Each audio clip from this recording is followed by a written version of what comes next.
ನಮಸ್ತೆ ಸ್ನೇಹಿತರೆ, ಹೇಗಿದ್ದೀರಾ? ಎಲ್ಲರೂ ಚೆನ್ನಾಗಿದ್ದೀರಾ ಅಂತ ಭಾವಿಸ್ತಾ ಇವತ್ತಿನ ಈ ಒಂದು ವಿಡಿಯೋನ ಸ್ಟಾರ್ಟ್ ಮಾಡ್ತಾ ಇದ್ದೀನಿ. ಇದು ಶಬರಿಮಲೆ ಯಾತ್ರೆಯನ್ನು ಕೈಗೊಳ್ತಕ್ಕಂಥ ಸ್ವಾಮಿಗಳಿಗೆ ಮಂಡಲ ಪೂಜೆಯ ಬಗ್ಗೆ ಈ ಒಂದು ಮಾಹಿತಿ ಆಗಿರುತ್ತೆ. ಮಂಡಲ ಪೂಜೆ ಯಾವತ್ತಿನಿಂದ ಸ್ಟಾರ್ಟ್ ಆಗುತ್ತೆ, ಯಾವ ದಿನಾಂಕದಂದು ಮುಕ್ತಾಯವಾಗುತ್ತೆ, ಅಲ್ಲಿಂದ ಮಕರ ಜ್ಯೋತಿ ಯಾವತ್ತು ಇದೆ, ಸೊ ಅಯ್ಯಪ್ಪನ ಯಾತ್ರೆ ಯಾವ ರೀತಿಯಾಗಿ ಮಾಡಬೇಕು ಅಂತ ಹೇಳ್ಬಿಟ್ಟು ನಾನು ಸಂಪೂರ್ಣ ಒಂದು ಮಾಹಿತಿಯನ್ನು ಈ ಒಂದು ವಿಡಿಯೋದಲ್ಲಿ ತಿಳಿಸ್ಕೊಡ್ತೀನಿ. ಸ್ನೇಹಿತರೆ, ಯಾರೆಲ್ಲ ನನ್ನ ಚಾನಲ್ ಇನ್ನೂ ಸಬ್ಸ್ಕ್ರೈಬ್ ಮಾಡ್ದಲೇ ನೋಡ್ತಾ ಇದ್ದೀರಾ, ಎಲ್ಲರೂ ಸಬ್ಸ್ಕ್ರೈಬ್ ಮಾಡ್ಕೊಳ್ಳಿ, ಸಪೋರ್ಟ್ ಮಾಡಿ ಅಂತ ಹೇಳ್ತೀನಿ.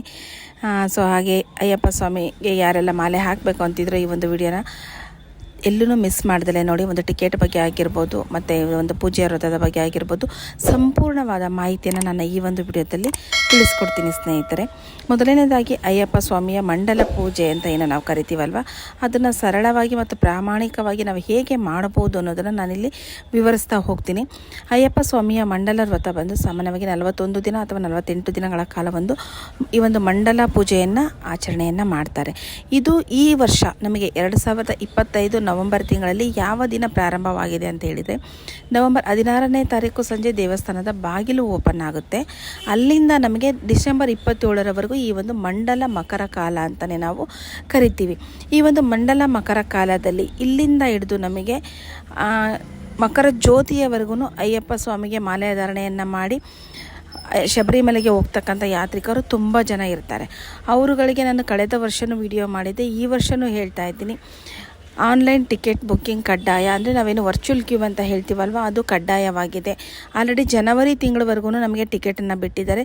ಯಾವ ಸ್ವಾಮಿಗಳು ಮಾಲೆಯನ್ನು ಹಾಕಿ ಯಾತ್ರೆಯನ್ನು ಕೈಗೊಳ್ಳಬೇಕು ಅಂತ ಇದ್ದೀರೋ ನೀವುಗಳು ನಿಮ್ಮ ಟಿಕೆಟನ್ನು ಬುಕ್ಕಿಂಗ್ ಮಾಡ್ಕೊಳ್ಳಿ. ಬೇಡ ಅಂತೇಳಿದರೆ ನೀವು ಕ್ಯಾನ್ಸಲ್ ಕೂಡ ಮಾಡ್ಕೋಬಹುದು.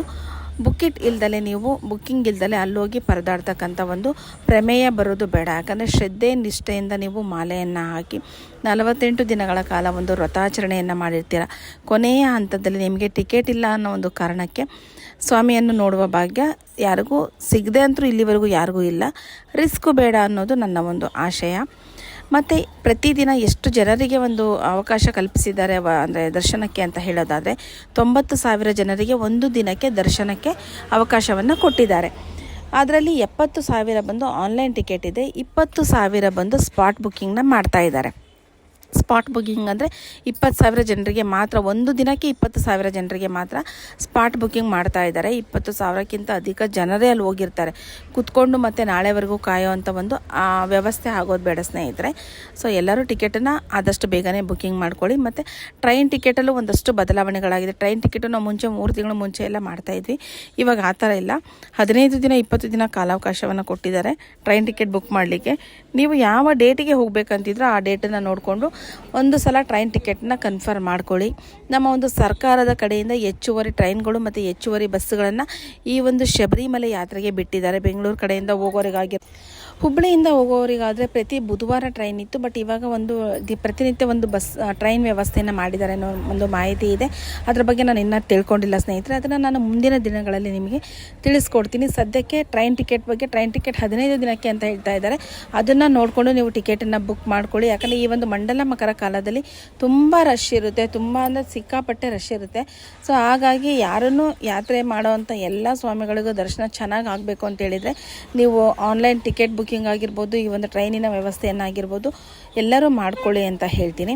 ಅದಾದ ನಂತರ ಇನ್ನು ಮಕರ ಜ್ಯೋತಿ ಬಂದು ಜನವರಿ 14ನೇ ತಾರೀಕು 2026ನೇ ಇಸ್ವಿಯಲ್ಲಿ ಬಂದಿದೆ.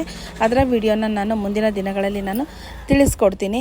ಸೊ ಇವಾಗ ಟಿಕೆಟ್ ಬುಕ್ಕಿಂಗಲ್ಲಿ ಮತ್ತು ಕೆಳಗಡೆ ನಿಮಗೆ ಬುಕ್ಕಿಂಗ್ ಮಾಡಬೇಕಾದ್ರೆ ಒಂದು ಆಪ್ಷನನ್ನು ಕೊಟ್ಟಿದ್ದಾರೆ. ನೀವೇನಾದರೂ ಡೊನೇಟ್ ಮಾಡ್ತೀರಾ ಅಂತ ಎಸ್ ಆರ್ ನೋ ಅಂತ ಕೇಳುತ್ತೆ. ಅದು ನಿಮ್ಮ ಅಭಿಲಾಷೆ. ನೀವು ಡೊನೇಟ್ ಮಾಡೋರಿದ್ದರೆ ಎಸ್ ಅಂತ ಕೊಡಿ, ಡೊನೇಟ್ ಮಾಡಿಲ್ಲಾನೆ ನೋ ಅಂತ ಕೊಟ್ಟರು ನಿಮ್ಮ ಟಿಕೆಟ್ ಬುಕ್ ಆಗುತ್ತೆ. ಪ್ರತಿ ವರ್ಷದ ಥರನೇ ನಿಮಗೆ ಆ್ಯಸ್ ಇಟ್ ಈಸ್ ಪ್ರೊಸೀಜರ್ ಇರುತ್ತೆ. ಮತ್ತು ಯಾರಿಗೆಲ್ಲ ಟಿಕೆಟ್ ಬುಕ್ಕಿಂಗ್ ಮಾಡ್ಕೊಳ್ಲಿಕ್ಕಾಗಿಲ್ಲ, ನಿಮ್ಮ ಒಂದು ಆಧಾರ್ ಕಾರ್ಡ್ ಆಗಿರ್ಬೋದು ಅಥವಾ ನಿಮ್ಮ ಒಂದು ID ಕಾರ್ಡ್ ಆಗಿರ್ಬೋದು ಕಂಪಲ್ಸರಿ ತೊಗೊಂಡು ಹೋಗಬೇಕು. ಟಿಕೆಟ್ ಬುಕ್ಕಿಂಗ್ ಮಾಡಿರೋರು ಸಹ ನಿಮ್ಮ ಒಂದು ಆಧಾರ್ ಕಾರ್ಡನ್ನು ನೀವು ಇಟ್ಕೊಂಡು ಹೋಗಬೇಕು. ಆಧಾರ್ ಕಾರ್ಡ್ ಚೆಕ್ಕಿಂಗ್ನ ಮಾಡ್ತಾ ಇದ್ದಾರೆ. ಹಾಗಾಗಿ ಮತ್ತು ಇನ್ನೊಂದು ಮಾಹಿತಿ ಏನಪ್ಪ ಅಂತೇಳಿದರೆ, ನಿಮಗೆ ಯಾರೆಲ್ಲ ಟ್ರೈನಿಗೆ ಹೋಗ್ತಾ ಇದ್ದೀರಾ ಈ ವರ್ಷದಿಂದ ಏನು ಮಾಡ್ತಾ ಇದ್ದಾರೆ, ಚೆಂಗನೂರಲ್ಲಿ ನಿಮಗೆ ಟಿಕೆಟನ್ನು ಬುಕ್ ಮಾಡ್ತಾ ಇದ್ದಾರೆ. 1,000 ಜನರಿಗೆ ಚೆಂಗನೂರು ರೈಲ್ವೆ ಸ್ಟೇಷನಿಂದ ಸ್ವಲ್ಪ ಮುಂದೆ 1,000 ಜನರಿಗೆ ಟಿಕೆಟ್ ಬುಕ್ಕಿಂಗ್ ಮಾಡ್ತಾ ಇದ್ದಾರೆ. ಇದು ಮುಂದಿನ ದಿನಗಳಲ್ಲಿ ಹೆಚ್ಚಾಗುವಂಥ ಸಾಧ್ಯತೆಯೂ ಇದೆ. ಬಟ್ ಸದ್ಯಕ್ಕೆ 1,000 ಜನರಿಗೆ ಮಾತ್ರ ಅಲ್ಲಿ ಬುಕ್ಕಿಂಗನ್ನು ಮಾಡ್ತಾ ಇದ್ದಾರೆ. ಮುಂಚೆ ಏನು ಮಾಡ್ತಾಯಿದ್ರು, ಪಂಪಾದಲ್ಲಿ ನಾವೇನು ಎಂಟ್ರಿ ಕೊಡ್ತೀವಲ್ವ ಚೆಕ್ ಪೋಸ್ಟ್, ಅಲ್ಲಿ ನಮಗೆ ಟಿಕೆಟ್ ಚೆಕಿಂಗ್ ಕೌಂಟ್ರುಗಳು ಇತ್ತು ಪಂಪಾದಲ್ಲಿ. ಇವಾಗ ಏನು ಮಾಡಿದ್ದಾರೆ, ಸ್ಪಾಟ್ ಬುಕ್ಕಿಂಗ್ದು ಬಂದು 1,000 ಜನರಿಗೆ ರೈಲು ಮಾರ್ಗವಾಗಿ ಬರ್ತಕ್ಕಂಥ ಭಕ್ತರು ಜಾಸ್ತಿ ಇರುವ ಕಾರಣ ಅಲ್ಲಿ ಚೆಂಗನೂರು ರೈಲ್ವೆ ಸ್ಟೇಷನಿಂದ ಸ್ವಲ್ಪ ಮುಂದೆನೇ ಟಿಕೆಟ್ ಬುಕ್ಕಿಂಗ್ನ ಮಾಡ್ತಾ ಇದ್ದಾರೆ. ಹಾಗಾಗಿ ಯಾರಾದರೂ ಟಿಕೆಟ್ ಬುಕ್ಕಿಂಗ್ ಮಾಡ್ಕೊಂಡಿಲ್ಲ ಅಂತ ಹೇಳಿದರೆ ನೀವು ಅಲ್ಲೂ ಸಹ ಮಾಡ್ಕೋಬೋದು. ಆದಷ್ಟು ಆನ್ಲೈನ್ ಟಿಕೆಟ್ ಬುಕ್ಕಿಂಗ್ ಮಾಡ್ಕೊಳ್ಳೋದನ್ನೇ ನೋಡಿ ಅಂತ ಹೇಳ್ತೀನಿ. ಯಾರೆಲ್ಲ ಈ ಒಂದು ವಿಡಿಯೋನ ನೋಡಿದ್ದೀರೋ ಸಬ್ಸ್ಕ್ರೈಬ್ ಮಾಡ್ಕೊಳ್ಳಿ. ಇದೇ ರೀತಿ ಶಬರಿಮಲೆ ಯಾತ್ರೆಯ ಬಗ್ಗೆ ಹೊಸ ಅಪ್ಡೇಟ್ಗಳಿಗೆ ನನ್ನ ಚಾನಲ್ ಫಾಲೋ ಮಾಡಿ ಅಂತ ಹೇಳ್ತೀನಿ. ಥ್ಯಾಂಕ್ ಯು ಎಲ್ಲರಿಗೂ.